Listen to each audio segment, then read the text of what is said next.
নমস্কার বন্ধুরা, আজকে কারেন্ট অ্যাফেয়ার্সে চলে এসেছি। আজকে 13ই জুলাই সব রিলেটেড কারেন্ট অ্যাফেয়ার্স তাদের ফ্যাক্ট আজকে থাকবে। আজকে কারেন্ট অ্যাফেয়ার্সের প্রথম প্রশ্নটি হলো, বিশ্বের সবথেকে উচ্চতা সম্পূর্ণ বালির দুর্গ স্ট্যান্ড ক্যাস্টেল যেটাকে বালির দুর্গর ইংলিশটা হচ্ছে স্ট্যান্ড ক্যাস্টেল বানানো হলো কোন দেশে? মানে বিশ্বের সবথেকে উঁচু সম্পূর্ণ বালির দৈর্ঘ্য, ঠিক আছে, বানানো হলো কোন দেশে? এটির আনসার হলো ডেনমার্ক। মাথা রাখতে হবে ডেনমার্ক। তাহলে এই যে ডেনমার্ক, এবার ডেনমার্কের এর উচ্চতা কত? এর উচ্চতা হচ্ছে 21.16 মিটার। এর উচ্চতা হচ্ছে 21.16 মিটার, ঠিক আছে। মাথা রাখতে হবে যে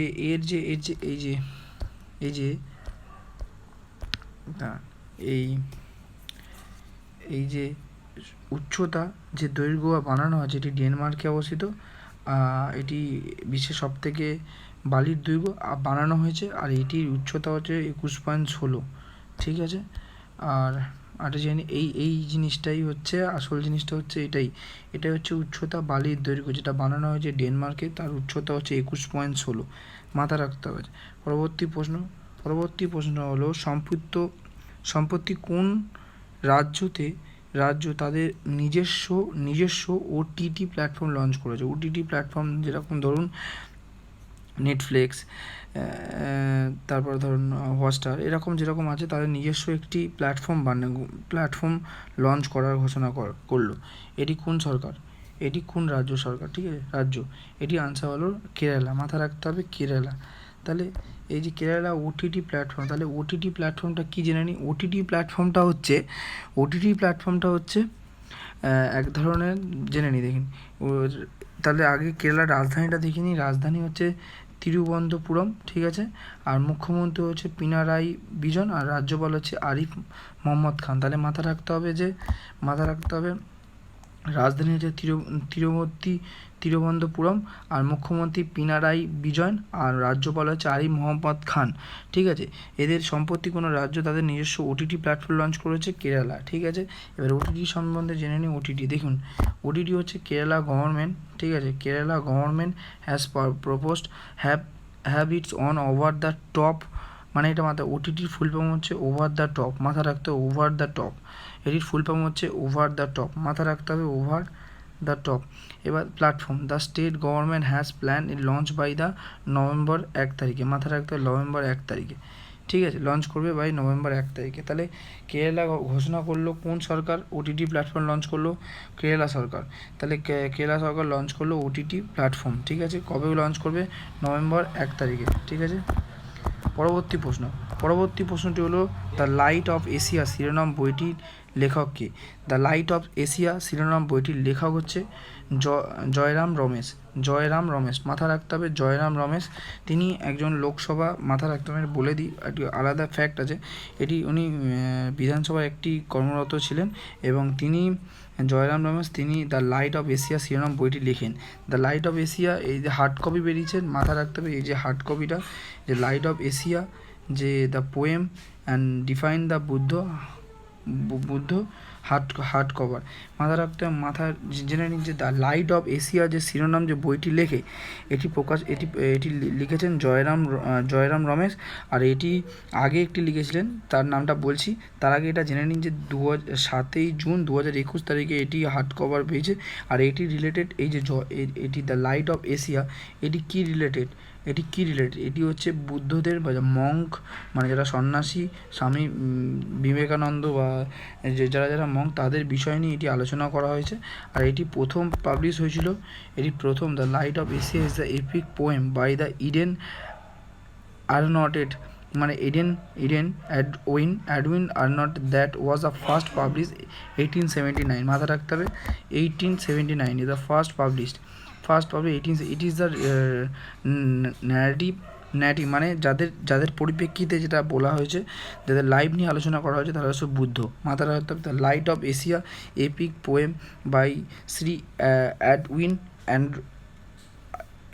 Edwin the Arnold, that was first publish. মাথা রাখতে হবে ফার্স্ট পাবলিশ হয়েছিল 1879, ফার্স্ট পাবলিশ হয়েছে 1879, ঠিক আছে। পরবর্তী প্রশ্নতে আর বইটি দেখে নিই। এটি হচ্ছে জয়রাম রমেশ, মাথা রাখতে হবে এটি জয়রাম রমেশ, ঠিক আছে, জয়রাম রমেশ। ঠিক আছে, পরবর্তী প্রশ্নতে যাওয়া যাক। পরবর্তী প্রশ্নটি হলো, সম্প্রতি কোন রাজ্যের মুখ্যমন্ত্রী 5 লক্ষ টাকা জরিমানা করলো হাইকোর্ট? তাহলে এটির আনসার হলো পশ্চিমবঙ্গ। কেন 5 লক্ষ টাকা জরিমানা করলো?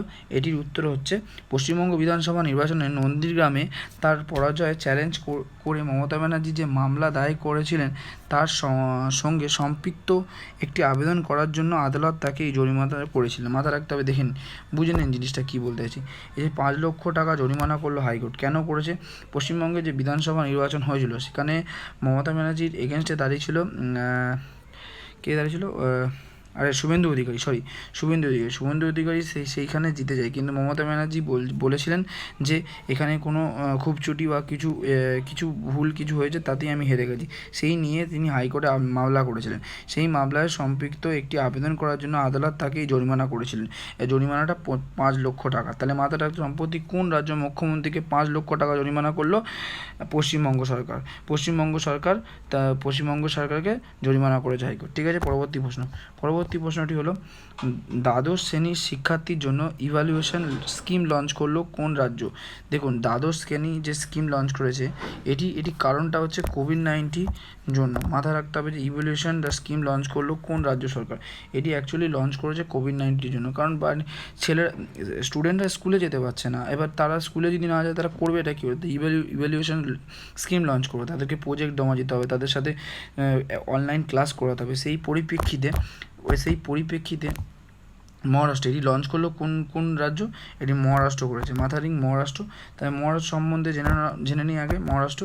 মহারাষ্ট্র রাজধানী হচ্ছে মুম্বাই, মুখ্যমন্ত্রী উদ্ধব ঠাকরে আর রাজ্যপাল ভগৎ সিং কেসারি। আর এটি সম্বন্ধে জেনে নিই একটু, এই যে ইভ্যালুয়েশন স্কিম এটি সম্বন্ধে জেনে নিই। এটি হচ্ছে, দেখুন, the Central Board Secretary Education (CBSE). The CBSE recently announced the special assessment of the scheme of the next year board exam of class of the 10-12 and the view the COVID-19 pandemic. দেখুন, কোভিড-19 সিচুয়েশনের সময় যে special assignment of scheme দিয়েছে next ইয়ারে board করেছে, তার class 10 আর 12 ভিউ দি কোভিড-19 প্যান্ডামিকের সময়। The session was divided of 2 part, মানে এই যে সেশনটা দুটো পার্টে ভাগ করা হয়েছে। The board had also announce the plan to rationalization the curriculum of the 2020-22 academic session and make internal assessment project etc more credibility, মানে যেরকম credibility and legal event, মানে যেগুলোই বলতে চাইছে যে এই যে এভলিউশন অফ স্কিম লঞ্চ করেছে এই কারণেই যে কোভিড-19 প্যান্ডামিকের সময় যেসব দুটো ভাগে ভাগ করা হয়েছে ইভ্যালুয়েশন স্কিম লঞ্চ করার জন্য দুটো ভাগে ভাগ করা আছে। একটা বোর্ড অফ একটা করেছে যে যেগুলো প্রজেক্ট আছে না, যে প্রজেক্ট অ্যাসাইনমেন্ট যেগুলো জমা দিতে হবে সেগুলো একটা এভালুয়েশন একটা স্কিমের দ্বারা করা হবে। আর একটা করা হয়েছে যে যেসব অনলাইন ক্লাস করা হবে সেগুলো ইভ্যালুয়েশন স্কিম লঞ্চ করেছে। ঠিক আছে, আর এটি 10 আর 12 দ্বারা প্রকাশিত হয়েছে, বাদ বাকি অন্য ইয়ারগুলো সেগুলো করা হবে। ঠিক আছে, কোন সরকার করেছে? মহারাষ্ট্র সরকার। মাথায় রাখবে। পরবর্তী প্রশ্ন হচ্ছে, বিশ্বের জনসংখ্যা দিবস পালন করা হয় কবে? 11ই জুলাই। মাথা রাখতে হবে 11ই জুলাই।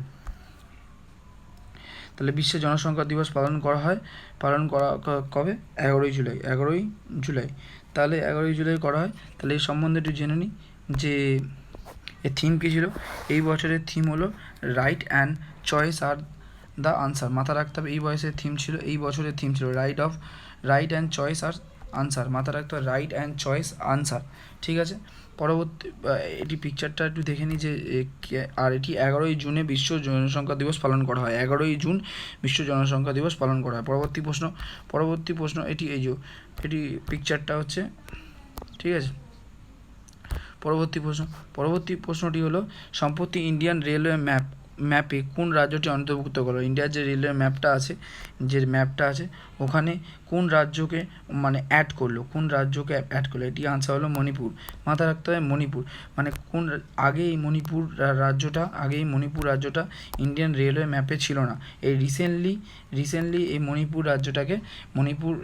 মণিপুর রেলওয়েটাকে ম্যাপে অ্যাড করলো। ঠিক আছে, এর সম্বন্ধে জেনে নিই যে মণিপুরের রাজধানী হচ্ছে স্পল, আর এই মুখ্যমন্ত্রী হচ্ছে এন বীরেন সিং, আর রাজ্যপাল হচ্ছে নাজমা হেপতুল্লাহ। মাথায় রাখতে হবে। এই সম্বন্ধে জেনে নিই যে এই ম্যাপে কী আছে।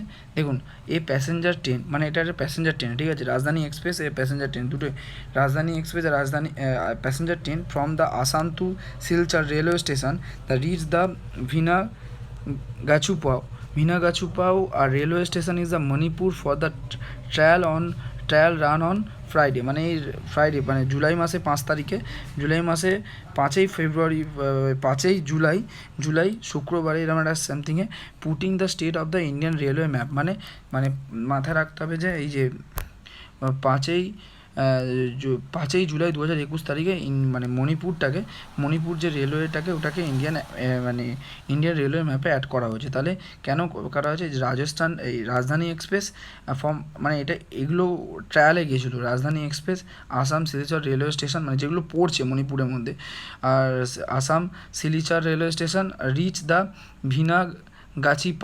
ভিনাগাছিপাও railway station the Manipur trial করতে গেছিলো, ঠিক আছে, রেলওয়ে। তাহলে মাথায় রাখতে হবে যে কোন সম্প্রতি ইন্ডিয়ান রেলওয়ে ম্যাপে কোন রাজ্যটি অন্তর্ভুক্ত হলো?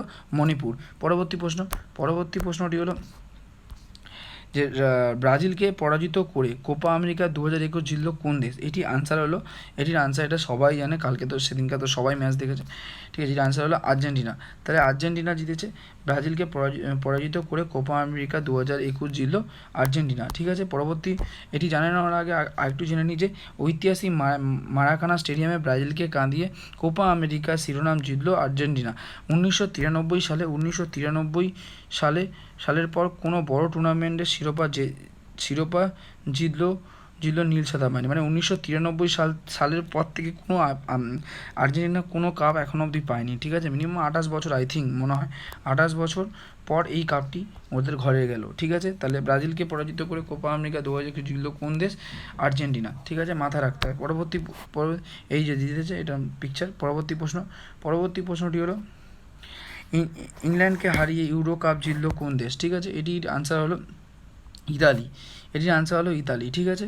তাহলে ইংল্যান্ডকে হারিয়ে ইউরোপ কাপ জিতল কোন দেশ? ইতালি। পরবর্তী প্রশ্ন, এটি আমার লাস্ট প্রশ্ন, ঠিক আছে। এটি চ্যানেলটি ভালো লাগে লাইক এবং শেয়ার সাবস্ক্রাইব করবেন আর বন্ধুদের সাথে শেয়ার করে দেবেন, ঠিক আছে। সম্প্রতি কোন রাজ্য 2 চাইল্ড পলিসি আনতে চলেছে? সম্প্রতি কোন রাজ্য 2 চাইল্ড পলিসি আনতে শুরু করেছে? দেখুন, এটির আনসার হলো গুজরাট, ঠিক আছে। সরি এই সম্প্রতি কোন রাজ্য 2 চাইল্ড পলিসি আনতে? উত্তরপ্রদেশ। কারণ উত্তরপ্রদেশ যোগী আদিত্যনাথ, দেখুন উত্তরপ্রদেশ এই পলিসি অনুযায়ী এই পলিসিটা কী? পলিসিটা জেনে নিই। এই পলিসি অনুযায়ী 2 অধিকের সন্তান থাকলে সেই পরিবারকে সরকারি ভর্তুকি দেওয়া বঞ্চিত হবে। দেখুন, সম্প্রতি 2 চাইল্ড পলিসি আনতে চলেছে উত্তরপ্রদেশ সরকার। কেন এই জিনিসটা আনতে চেয়েছে? দেখুন, এই পলিসি অনুযায়ী মানে অধিকে 2-এর মানে 2টোর বেশি যাদের সন্তান থাকবে তাদেরকে পরিবারে কোনো ভর্তুকি সরকারের দ্বারা কোনো সুবিধা বা করা যাবে না। কারণ দেখুন, ওই জনসংখ্যা অনুযায়ী যে ভারতবর্ষের জনসংখ্যা অনুযায়ী মানে second largest population of the India, এটা মাথায় রাখবেন। আর first largest of the population হচ্ছে চায়না। এবার এই অনুযায়ী উত্তরপ্রদেশ সরকার 2টো করে সন্তান যাদের থাকবে তাদেরকে ভর্তুকি দেওয়া হবে, এই ঘোষণা করেছেন যোগী আদিত্যনাথ, ঠিক আছে। এবার এই পলিসি অনুযায়ী এর রাজধানী কি? উত্তরপ্রদেশ রাজধানী লখনৌ। মুখ্যমন্ত্রী যোগী আদিত্যনাথ, রাজ্যপাল আনন্দীবেন প্যাটেল। মাথায় রাখতে হবে সম্প্রতি কোন রাজ্য 2 চাইল্ড পলিসি আনতে চলেছে? এই যে উত্তরপ্রদেশ। মানে পরিবারে 2টি করেই সন্তান থাকলেই তাহলে সরকারের দ্বারা ভর্তুকি দেওয়া হবে, নয়তো সরকারের দ্বারা ভর্তুকি বঞ্চিত থাকবে, ঠিক আছে। আর দেখুন এই পিকচারটা দেখেই বুঝতে পারছেন যে 2টো সন্তান থাকলেই তাদেরকে থাকতে হবে, যদি বাকি সন্তানগুলো তাদের সরকারি দ্বারা কোনো প্রয়োজন বা কোনো হেল্প করা হবে না, ঠিক আছে। এটি করেছে কে? যোগী আদিত্যনাথ। আর কোন রাজ্য সরকার সম্প্রতি কোন রাজ্যে 2 চাইল্ড পলিসি আনতে চলেছে? উত্তরপ্রদেশ, মাথায় রাখবেন। চ্যানেলটি ভালো লাগলে লাইক এবং শেয়ার সাবস্ক্রাইব করবেন আর বন্ধুদের সাথে শেয়ার করে দেবেন। বাই।